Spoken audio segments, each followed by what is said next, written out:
Knew it. I knew Mike Zimmer would screw me. I may not make another video until the Vikings win again. Man, look at the Vikings schedule.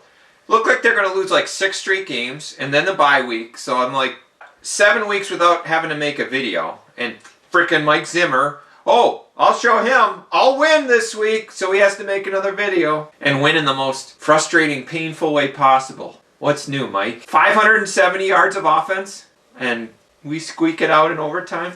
The key takeaway from this game can be summed up by paraphrasing Flannery O'Connor's "A good man is hard to find."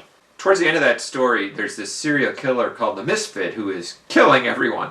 And there's this grandmother who's kind of a mean, self-righteous person. And just before she's killed by the Misfit, she has this moment of clarity, this moment of grace, this moment of redemption where she is able to feel compassion and empathy for this serial killer. And then he kills her. And after he kills her, the Misfit says, "She would have been a good woman if it had been somebody there to shoot her every minute of her life." That's kind of how I feel about Mike Zimmer. If he was figuratively staring down the barrel of a gun every game, he would play to win. It's only when he's staring down that barrel that he actually plays to win. It's only when you get the ball to start overtime do you actually try to get a touchdown. That you actually try to go to the end zone outside the red zone. Rather than dinking and dunking and trying to inch your way to the end zone and never actually going to the end zone, you try to put the game away.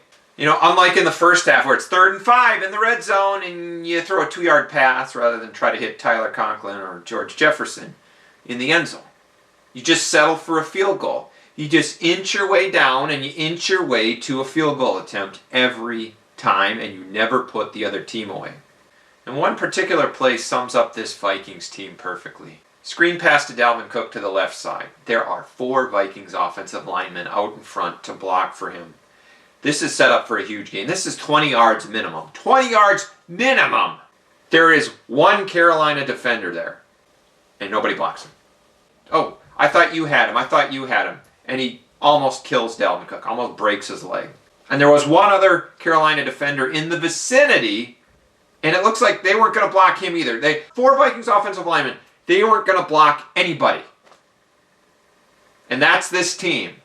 Winners look to make a play, whether there's someone with them or not. Losers look for the other guy. Oh, I thought you were going to block that guy. I thought you were going to block that guy. It's a team of losers coached by a loser. That's why you can shut down the other offense the whole game, and then when the chips are down, they can just go 96 yards like it's nothing. They can convert 2 4th downs and get like 50 yards. You look for someone else to make a play. You got our punter who's moving about as fast as Patrick Peterson, getting that punt off, gets blocked for a touchdown. Tom Arnold was so horrible for Carolina. I don't know how this was a game. You know, the Vikings should have won by 3 4 touchdowns easily, and it was tied after regulation. Come out of halftime, again, 3 and out. They get a penalty, there's horrible execution. 2 failed 2-point conversions. They shouldn't have gone for the first 2-point conversion. When they didn't get it, they had to go for the second one. They got neither of them. And guess what? Carolina has to get a 2-point conversion at the end. They get it easily, of course. When we need a play, we can't get it. When other teams need a play, they get it every time. Because we're losers. Now let's talk about one positive from this game, KJ Osborn. Okay, this guy's been great this year. Phenomenal. He made the tough catch in overtime. Prior to the touchdown, he makes a tough catch on 3rd down. The type of catch Jefferson hasn't been making this year. We got 3 legit wide receivers. Why don't we use it? Why don't we try to use this passing game more? Try to go to the end zone more. Go downfield more. Why don't we? We could do whatever we want practically.